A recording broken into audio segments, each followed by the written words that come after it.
Buenos días a todas y a Good todos. morning, everyone. Welcome.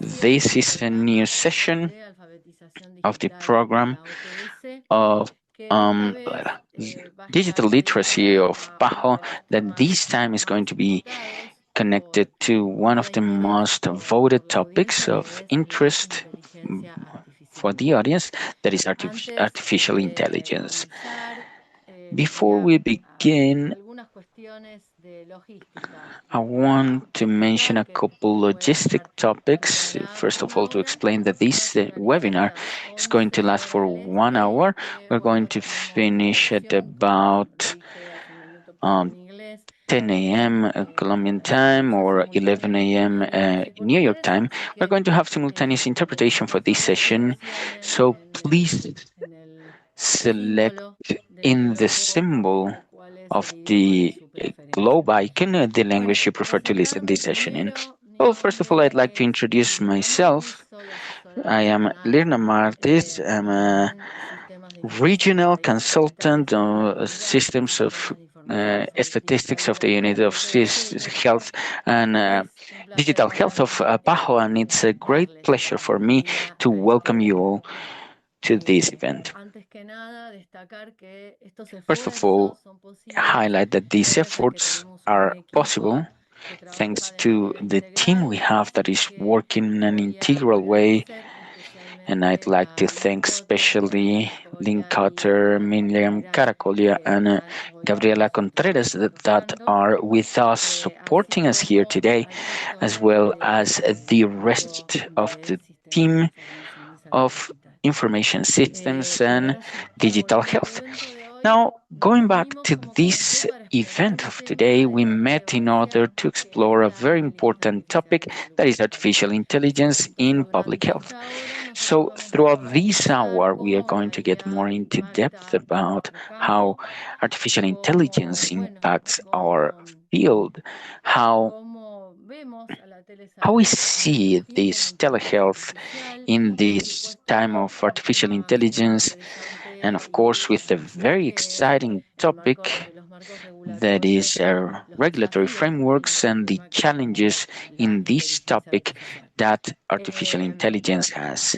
la idea es que The estos idea eximios invitados nos van a is dar that these sus excellent Así que bueno, si al people that we final de la invited are going sesión, to si tenemos share their point tiempo, of view. At the end vamos of a the dar session, if minutos there is enough time, we're para going to have responder some algunas space to preguntas de answer la a couple of audiencia y questions algunas otras from the responderemos audience, en and a el chat. couple others are Ojalá going el to be tiempo nos lo answered permita. through the chat. Y I bueno, hope time ahora allows for sí, this.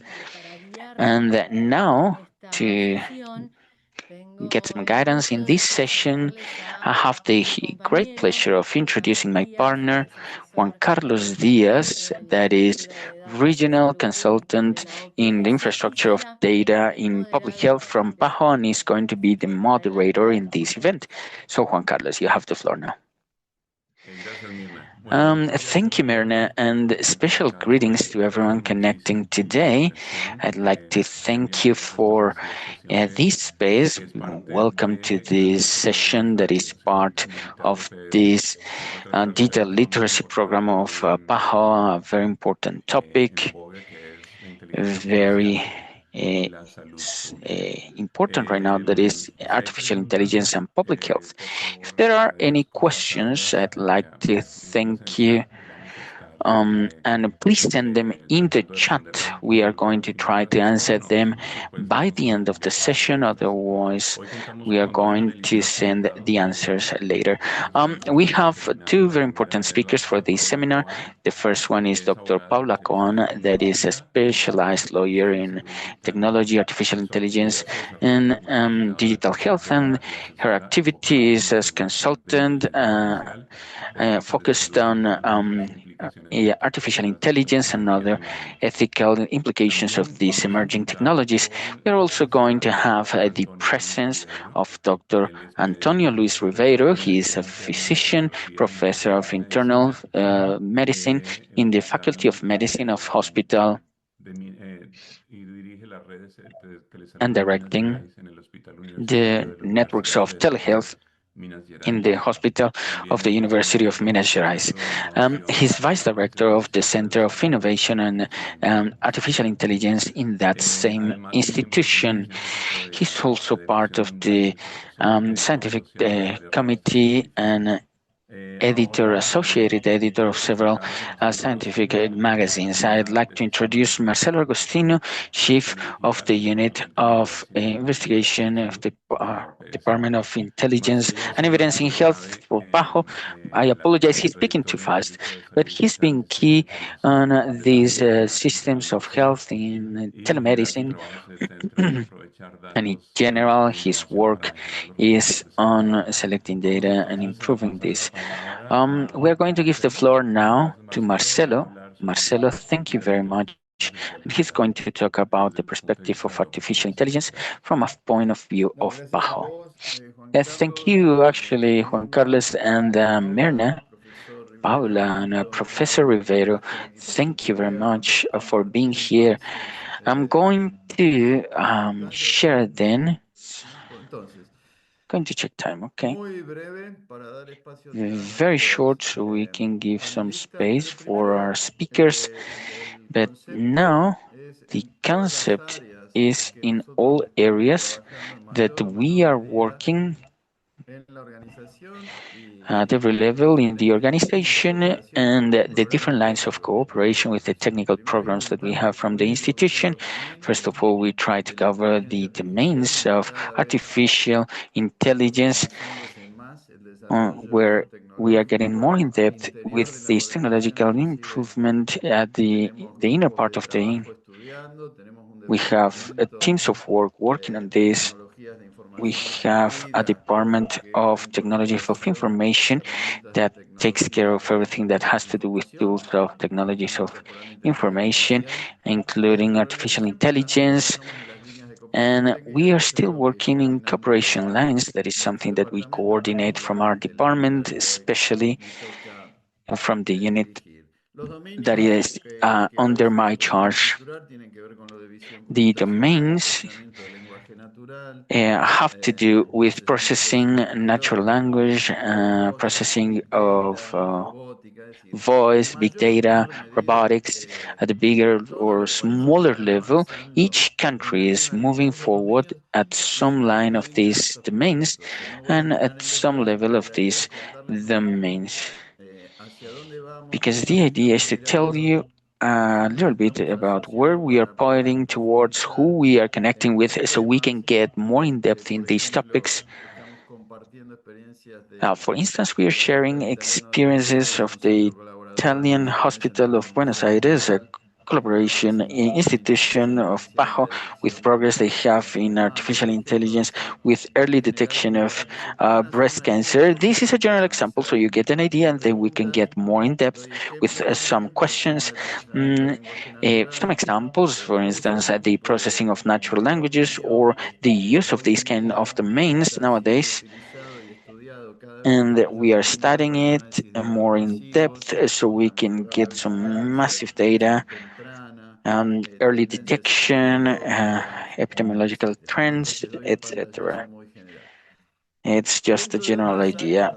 In other areas, like the ones that we are working on at a transversal level, how artificial intelligence can provide some value, monitoring of equity and the access to services, support to mental health. There is a lot of discussion in the use of artificial intelligence, and when I'm talking about discussions and research, it has to do with ethical normativity, use of data, etc., automation, that we are going to get more into depth. And there are other areas like the precision diagnosis, response to emergencies. We have precisely some ideas that we are going to get more into detail with the presence of Dr. Paula, and we have here the use of telemedicine and artificial intelligence that we have the luxury of having Dr. Tom Rivero from Minas Gerais. And And this is Brazil, of course. And this is the general landscape, and we are mentioning some topics how artificial intelligence could identify maybe disparity in the access to the services. I mean, nowadays we're really focused on the use of artificial intelligence, generative artificial intelligence, but there are additionally things about this algorithms to analyze quickly complex data and moving towards the diagnosis, precision diagnosis or personalized medicine, but also in this world of generative artificial intelligence, everything that has to do with translation, but more than traditional translation, everything that has to do with cultural sensitivities. Then we are getting in some projects with countries about how artificial intelligence can work so we can eliminate barriers to access and communication amongst health professionals that are not speaking perhaps one of the original languages, perhaps an indigenous language, but artificial intelligence could help with this in teleconsultation. Also, as a reflection points, we are not studying this concept about how we can support the governments that is our main work as an organization. Our first principal partner is the governments and health, and speed up this adoption. They are faster, moving faster than what the governments get, including the different lines of artificial intelligence. And the idea as a technical cooperation of the organization is to balance a little bit more on this. The other reflection point is everything that has to do with having a lot of areas where artificial intelligence is overcoming the human capability, and there are some others where it doesn't. And this is going to be changing through time, and we need to be ready. And all workers, health workers, need to keep an eye on this reality, because if we don't follow it, then we are going to be left behind from a point of view of digital literacy. Keeping in mind also that we are sharing the generating awareness if they produced more events or situations, it has to do with having more inclusion of algorithms in medical equipments and a lot of functionalities. And we have increased the number of accidents that have taken place, and this is connected to the previous part. They see if they have approved, and if they check the graph, is increasing the number of medical equipments that already include artificial intelligence algorithms, and this is including increasing exponentially. To provide more context, how is the work scheme, and if people might not be familiarized with this, the role of international organizations, in this case PAHO, the first we did was generate a conceptual framework with institutions. We always hear the governments to generate projects based on reality.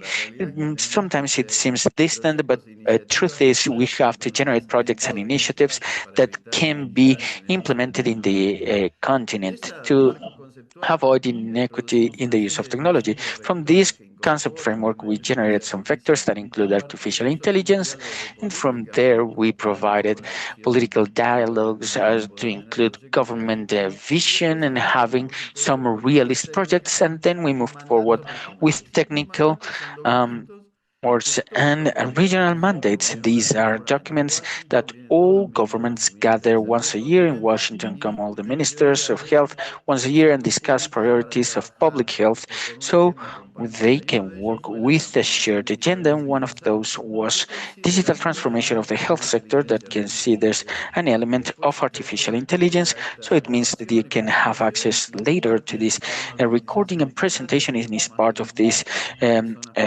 digital literacy program of PAHO, where you can access these documents and get more in depth into this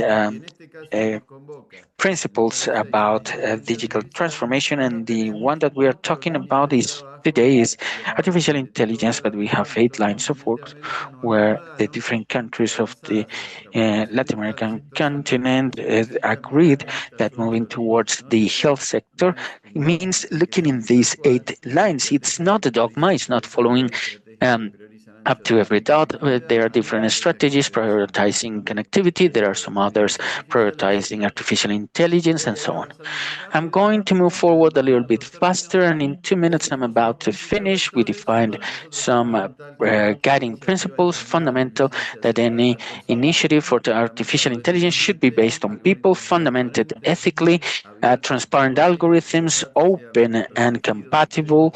The data is protected and show scientific integrity, non-discriminatory, and technology is controlled by humans. Some considerations, I'm not going to mention the regulation frameworks because then they are going to be mentioned further ahead.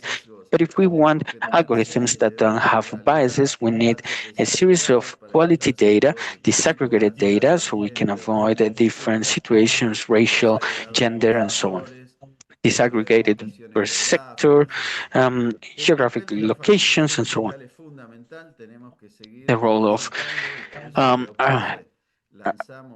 digital literacy is fundamental, and that's why from PAHO we launched this digital literacy program, and that is actually the reason why we are here in this activity. And what we mention in this artificial intelligence is considering other aspects, especially the monetization that we have in these moments, that nowadays when we look at every point, we see different points of artificial intelligence, and this generates a series of reactions from the audiences. And with this, I'm going to close because we still have several doubts, several questions of what is right, but we wanted to mention this, make it symbolical, but remind the audience that in the 70s we had even demonstrations from the academic world or from other sectors where we were really worried for the use of calculators at schools. But this was very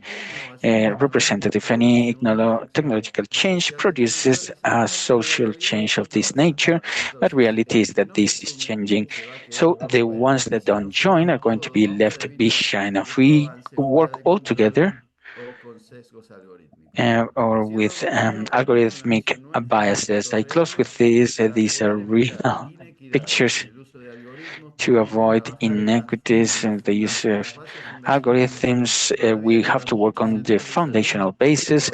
There are several medical centers where medical records are on paper, and there is a lot to do until we have all of this digitalized, transformed to digital format. And only then we are going to be able to apply algorithms without biases and with data of several years that comply with several quality requirements. With this, I'm going to close to give the floor to the panelists, and I'm going to give the floor back to Juan Carlos. Thank you very much. All right, Marcelo, thank you very much. And now we are going to have Dr. Paula Con, that is going to talk about something very important, that is legislation, the regulatory framework, and the presentation is a regulatory analysis and challenges in the artificial intelligence. Paula? Thank you very much. Yes, thank you, Marcelo. Juan Carlos, it's a great pleasure to be here. Can you see it well? All right, great. And we are going to start getting to know which countries of our region. We are going to focus on our region in Latin America and the Caribbean. And these are the countries that nowadays have a law, Peru and recently Salvador, based on 20 years. The other countries that you see on the screen have some law projects ongoing in artificial intelligence. That means that up to now, we still don't have in those countries. I mean, the country is not there is because they still have not moved forward in the congresses with a law of artificial intelligence, specific artificial intelligence. It doesn't mean that they don't have anything. However, they are still working with some soft law, like the books introduced by Marcelo, where they talked about principles of ethics in the use of artificial intelligence. We are going to work and think about very specific countries. We chose these countries due to time, and they have differences in the regulation part, and if only the law is important. Si vemos, Brasil tiene su proyecto de ley ya en marzo de 2025 remitido a la Cámara de Diputados, pero como dijimos, aún no tiene ley. ¿Qué contiene la ley de Brasil? Es muy interesante, se basa mucho en los principios que mencionó Marcelo: transparencia, una guía centrada en las personas, que no sea discriminatoria, o supervisión We humana. want not to make it discriminatory or human survival. We put it in both sentences so we could have it in. And it's very important for us to think that in general, we are thinking in all normativity. We are going to say this very common in all the region, in a focus based on risk. What does what mean?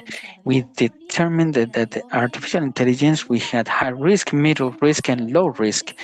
And based on the risk that you have, we're going to have more or less demands so we can share it. And for the certification, in general, this is what's going to happen.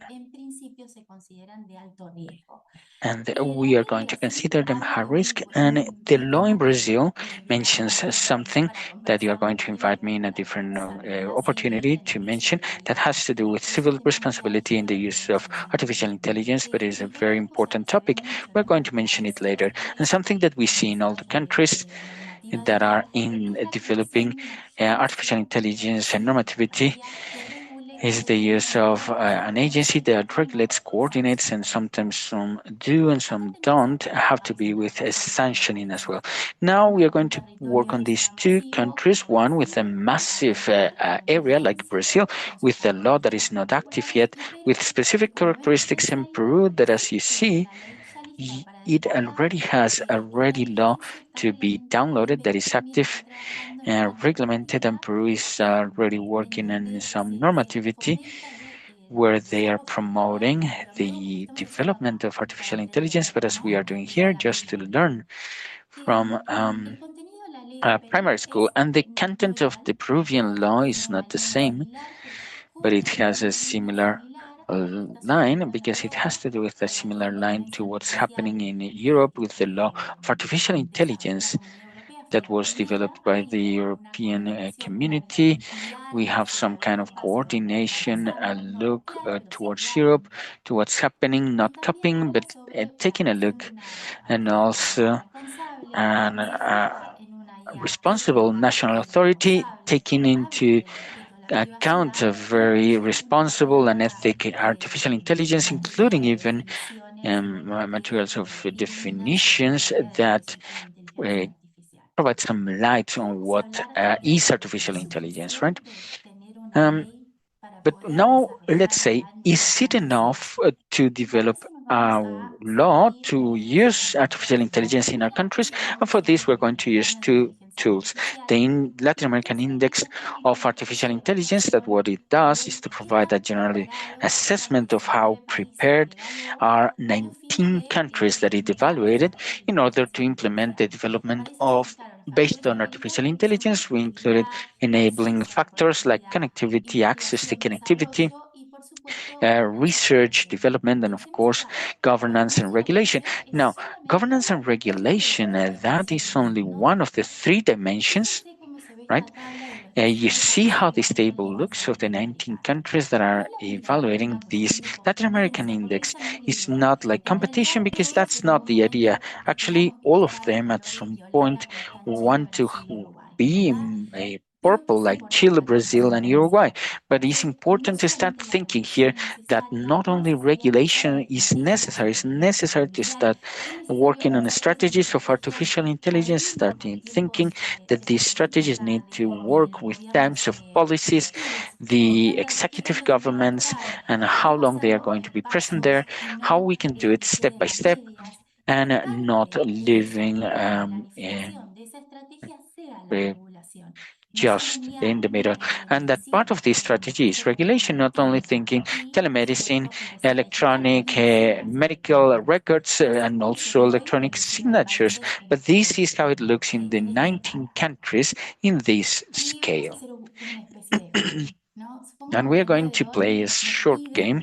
Let's suppose that today they ask us, how prepared is Brazil? How prepared is Peru to develop artificial intelligence in health? And for this, I believed it was very interesting to correlate to tools, the Latin American Index of Artificial Intelligence that I just mentioned, and the global monitoring of PAHO and the WHO, where we evaluate the maturity level of a country to develop digital health. They are coordinated, and this is going to provide more light on this. You see, Brazil, as we saw in the scale, is number 2 of 19 countries. It has a huge percentage of use of internet in the population.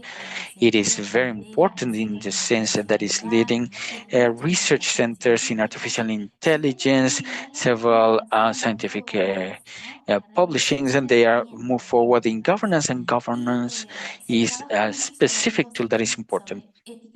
They are working on risks, ethics, and sustainability, and of course it has an active participation at the global level. You see how Brazil looks in the World Monitor of Public Health. There is a connection, right? There is correlation there. You see that the most developed stage is number 5, and Brazil, that is in a general average, in 4, with important developments in all of these 7 blocks that generate an adequate context for the development of digital health.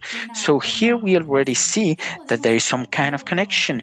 What can we obtain as a condition of this correlation?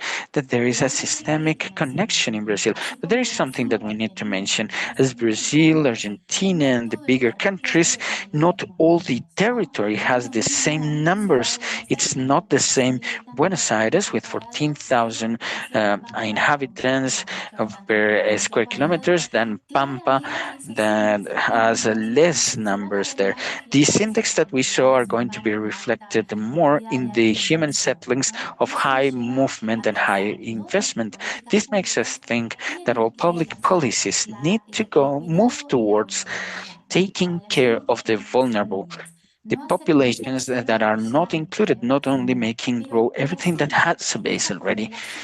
But Brazil, in this correlation, what is showing is that they are in a very amazing state to generate the regulatory sandboxes in health that is like generating development of artificial intelligence in health in a cared environment where they provide some agreements so they can move on developing artificial intelligence. Let's see, but it's 8 in 19 countries is Peru, but it has a law about artificial intelligence. We see how regulation is important, clearly, but it's not the only thing to take into account, but it has something marvelous, and is that the country shows some potential in quality of software, and of course, everything that is key that Marcelo mentioned and Mirna, that is the people that are growing in these mayors and the literacy in digital areas. But look how the global monitor of digital health in Peru, to generate digital health, we also have more or less some connection with what's had to do with the Latin American Index of Artificial Intelligence. Is it a maturity level 3? That is good. But there are some blocks that are missing some development. One important one is strategy, investment, and research, and interoperability as well. Peru has an installed capability. Peru shows talent and ethics, and of course, as all the countries, we're going to have more inequality between the central area and the rural areas.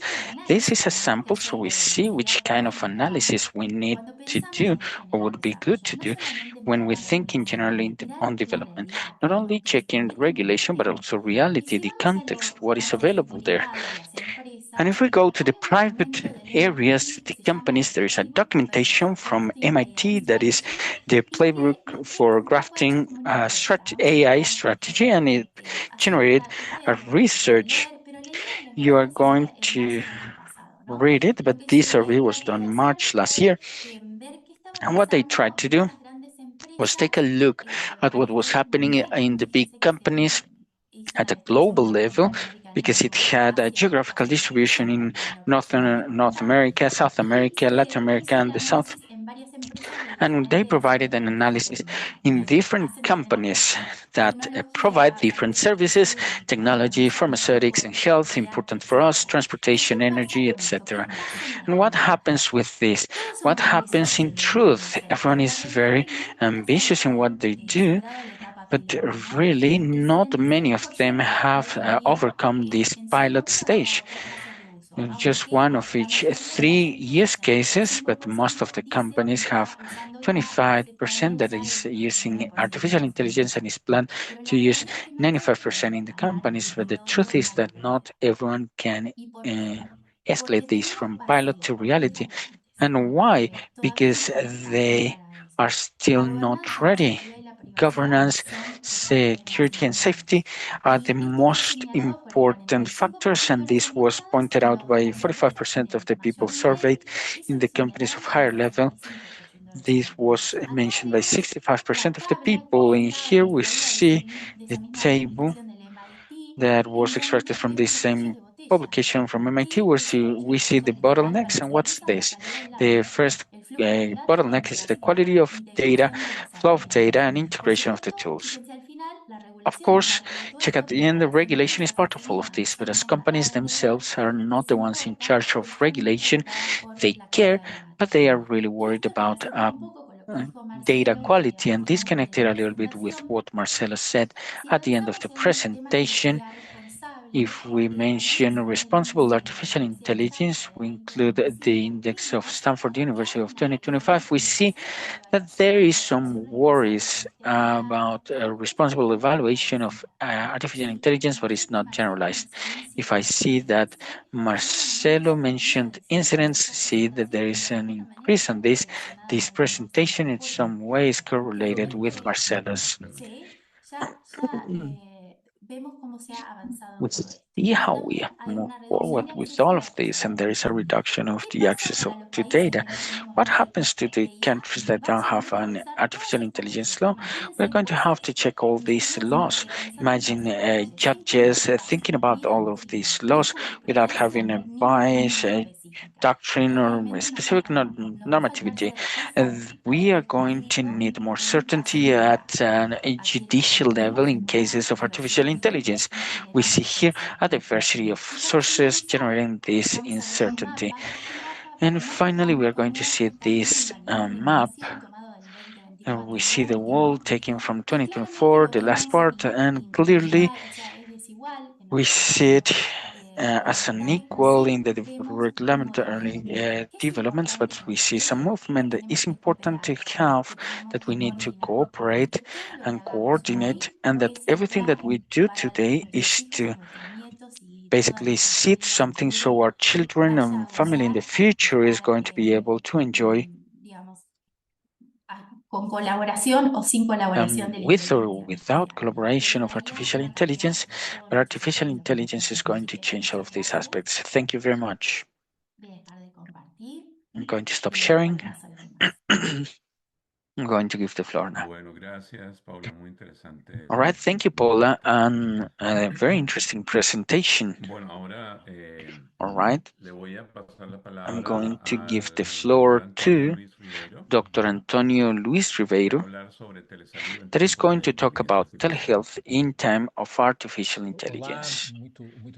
Hi, everyone. Thank you very much for the invite, and I apologize to those Spanish speakers because I'm going to speak in Portuguese. I'm going to speak slowly to make easier the translation and the understanding of those that decide to listen to me in Portuguese. And we are going to mention very specific points. We're going to start with a practical example of a development of digital health for public health, and specifically for the perspectives of use of artificial intelligence that we're doing in this sense. And for this, I'm going to tell a little bit about the story of our center, of our core. We are based in Minas Gerais, southeast of our country, Brazil, and we are going to start with a research project. This project is called Minas Telecardio, and it started as a test of feasibility of the use of technology, telehealth in this case, telecardiology, in far cities of Minas Gerais, a state that is big with a lot of small municipalities. We worked with 82 cities and municipalities, small size, and we proved cost benefit of this strategy. But then we started working on other areas, other investigation and research areas, assistance areas, and other specificities. We generated a network of public universities of Minas Gerais, and we expanded initially our action area for the state of Minas Gerais in a way that in less than 10 years we're present in all municipalities of the state of Minas Gerais, most of them. And our main project, we did other activities, it was a telecardiology. So we generated a telediagnosis model where we trained and implanted remote areas and basic areas in the beginning, ECG, and a system that captures the ECG, the signal of the ECG, very short signal, that allowed that the system would be installed in isolated municipalities that wouldn't have access to internet.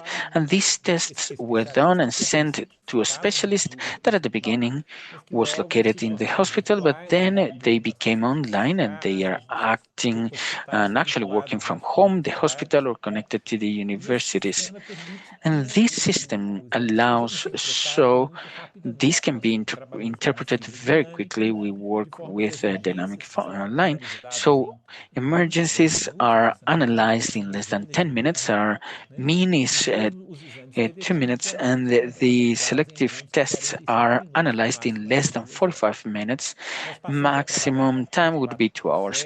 We started working 24/7, started working on emergency rooms, and developed several versions of this tele-ECG program that is started being compatible with different brands and models of ECG machines, and it has a series of resources that we don't have time to show in detail about, not artificial intelligence. These are actually automatic measures that helps it, and this is audited periodically to see this. So you can see that we grew very quickly. We went from having 200, 300,000 exams with 5 years of existence. We had some instability period, but after some time, the Ministry of Health of Brazil, the state of Minas Gerais, and this part, they decided to finance an offer of telediagnosis, and this offer led to our big increase of the number of tests that were done. This year, for instance, we are thinking about having 2 billion tests. This offer of telediagnosis of ECG is present in 14 Brazilian states. More than, you can see the preference of the less developed areas of our country, in the inner side, the northeast, the Amazon area, Acre, Roraima, and the border of the center was, but very recently also Paraná, Santa Catarina, and other states. We are present in basic health units, but each time more units of fast response, and we are working in collaboration of a course of telehealth in per region. For instance, Pernambuco has a telehealth core that coordinated the use of the project in Pernambuco that provides assistance to the municipalities in Pernambuco. This network started working in connection so they can provide these services that now is providing more than 7,500 exams for the country. And we had some studies of we basically provide one of every 10 ECG tests that is done in Brazil, and allowed us to work in remote areas like indigenous communities, health districts in the north of the country, in the Amazon, and very recently in other Portuguese-speaker countries like Angola. We have a point in collaboration with the city of Benguela. And this is a collaboration that we want to expand even more. Tele-ECG became feasible, possible to be expanded and solving simple topics now that these are the main cause of death in most of our countries. It is a window for diagnosis and follow-up of these patients. And this made it so this center would diversify their actions. So now we are acting with telediagnosis in other areas, areas of high importance like telespirometry even. We are in 150 municipalities, and there are some other important topics, even spirometry. This is an essential method for analyzing the chronic asthma and chronic respiratory illnesses. Another area of high importance is teleinfarction, and we have experience of using ECG within the ambulance and organizing the network of taking care for this to reduce mortality of infarction. This is one of the main reasons for death in Latin America, and the structured care for heart attacks. These kind of things are really important, and we are working with teleeducation in a very intense way. We have a YouTube channel that is one of the most important, with more than 100,000 people enrolled, and we provide also research, applied research of epidemiology without a doubt, public health, but also how to use these methods of telehealth on a daily basis, basically for the people, and how to turn this part of the health system. And for this, we are going to have some financial support of different public agencies. Now, a good part of our projects is financed by the federal government, the Ministry of Health. We have also other public organizations, and we generated some partnerships as well, asking resources from the big Brazilian agencies, international agencies as well, in a way that we have a network of collaboration on our research that gathers the main universities around the globe, but it has also a big important component of the SUS. We are working with other countries as well in Latin America, and we understand that international collaboration is vital for spreading this digital health and using these practical tools for digital health in the public health. These are our numbers of ECGs. 10,700,000, the number of visualization on YouTube, a very extended scientific production, also ethnographies and some other exams, spirometry, and so on. Well, we understand that telehealth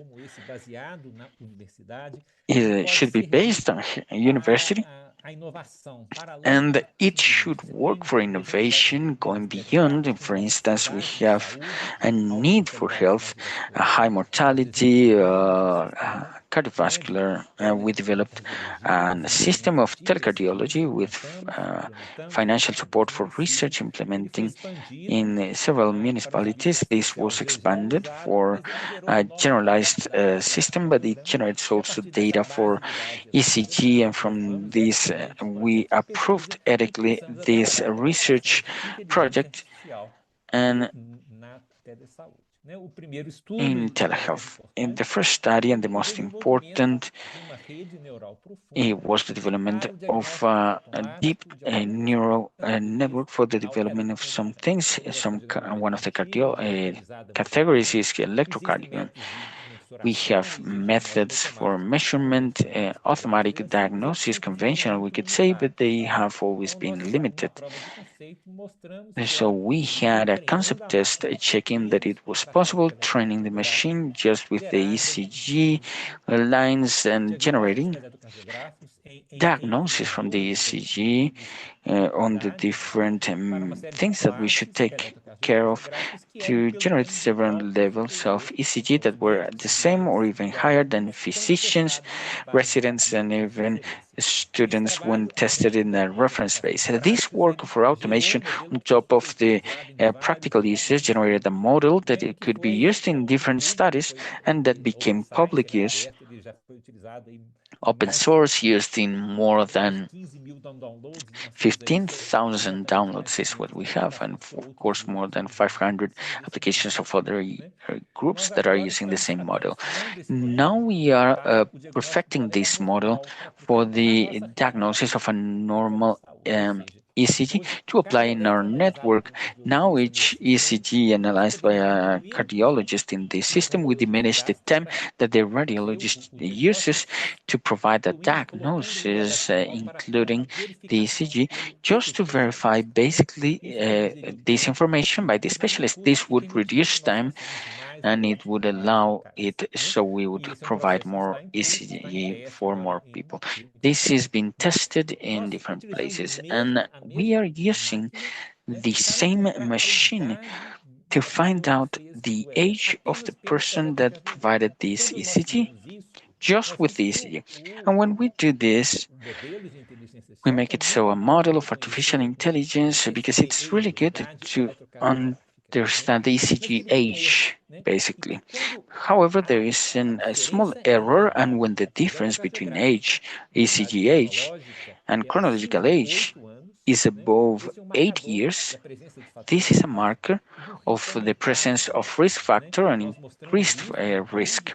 We showed this in the code that is the Court of Minas Gerais.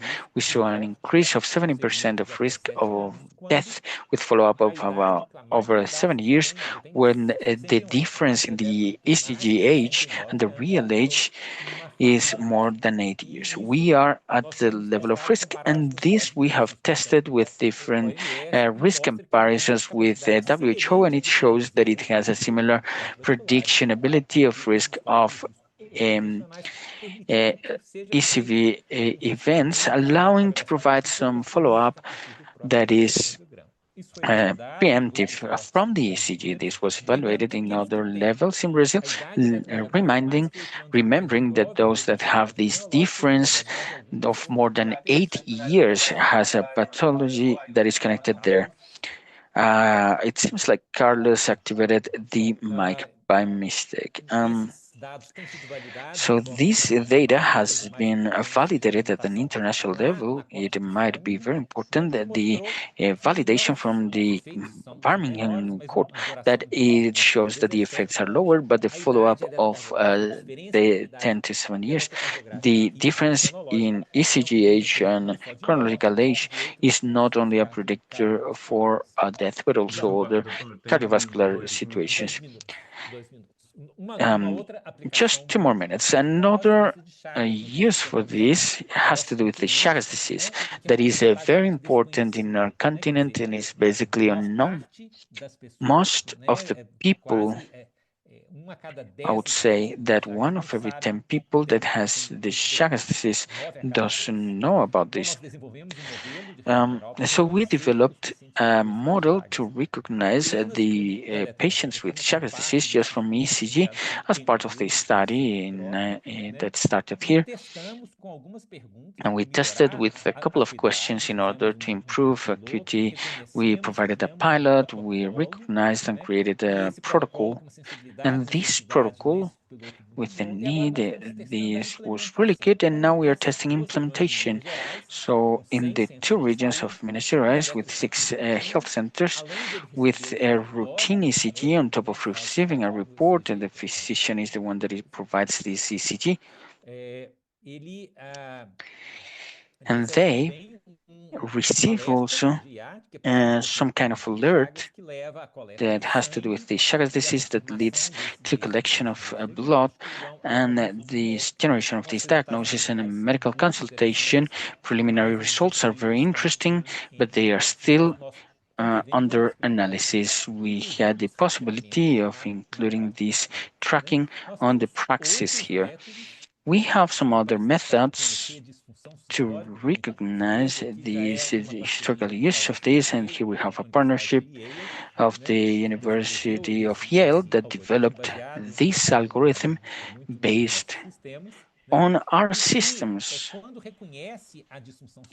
and that when it recognizes this situation, this heart failure, is able to predict the risk of appearing this heart failure in the future.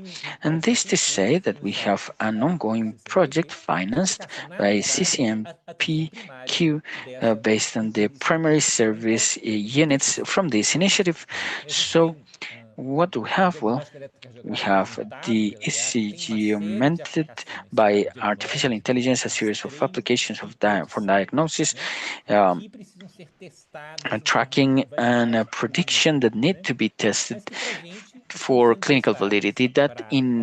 It's been tested to find normal systems to allow for the expansion and the being able to track Chagas disease and to make people aware of this invisible disease, and other methods that can be used in primary services, triage and diagnosis of heart failure even.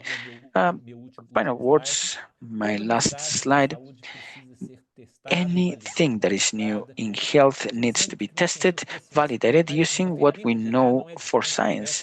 An artificial intelligence tool is no different from the last vaccine, the last medication available, but needs to be tested in prospective tests, validated in real life to see if it is going to actually work or is going to make things more difficult. This is a joint work. This is the team from the Center of Telehealth, and we believe that the university can participate of the effort, public effort, to include digital health and artificial intelligence in the clinical practice. Thank you.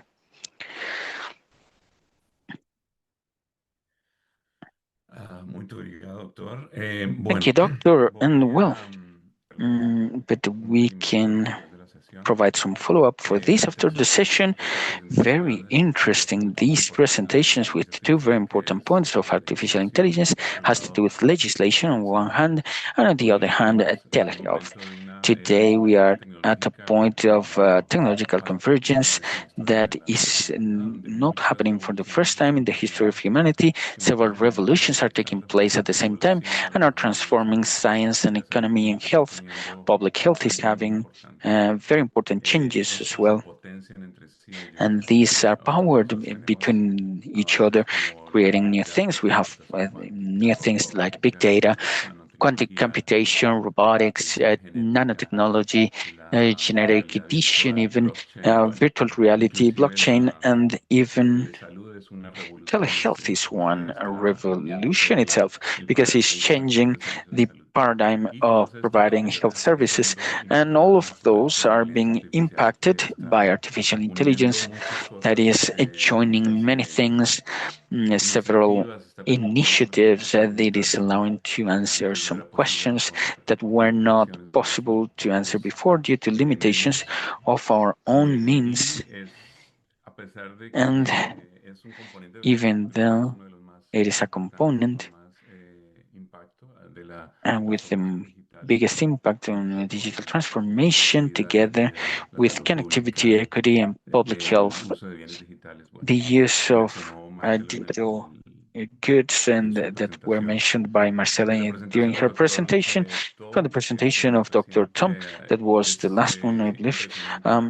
it's amazing the progress we've had in a continental country like Brazil that has very important challenges due to the extension of the territory that makes that providing services is challenging.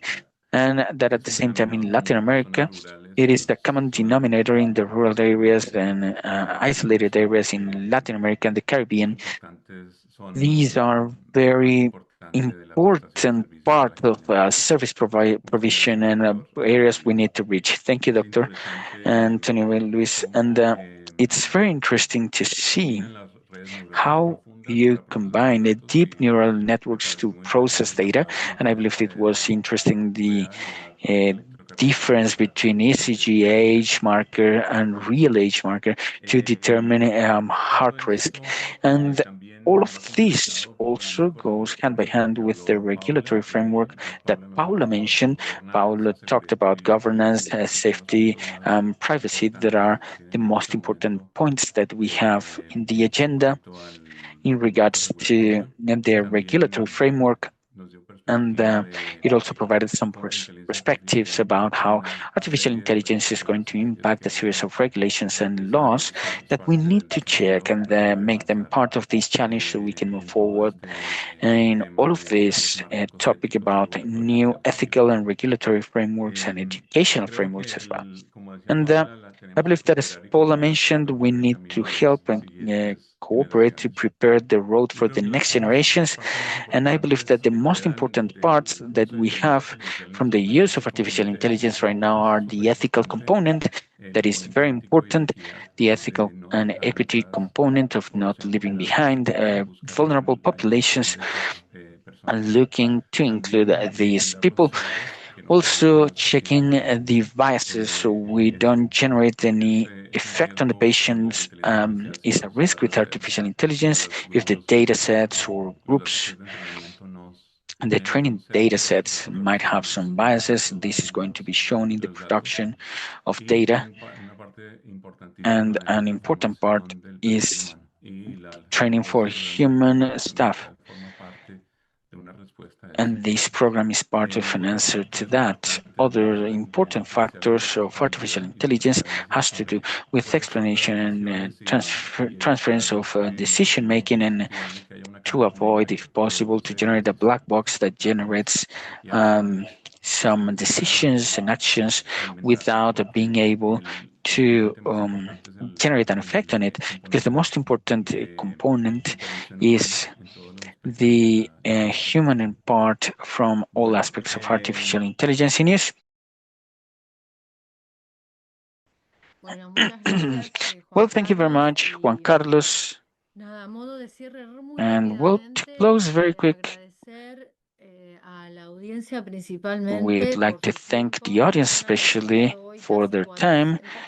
We have with us almost 400 participants, and we know that time is something precious, which is why when we generate these activities, we try that this hour that you give us and you provide for digital literacy is as productive and interesting. So you are willing to come next time and you can keep up with us in this road for digital literacy and artificial intelligence. We'd like to thank the speakers, Paula, Antonio, and Marcelo, for such amazing presentation. And without further ado, I ask you to please keep an eye on the next activities that we are going to announce very soon. Juan Carlos mentioned a few, but you are going to see them through our usual channels. They are going to be mentioned, and also through email, like enrolling to the Praxis community, those of you that are not there yet. So have a nice rest of your week, and once again, thank you very much for being with us.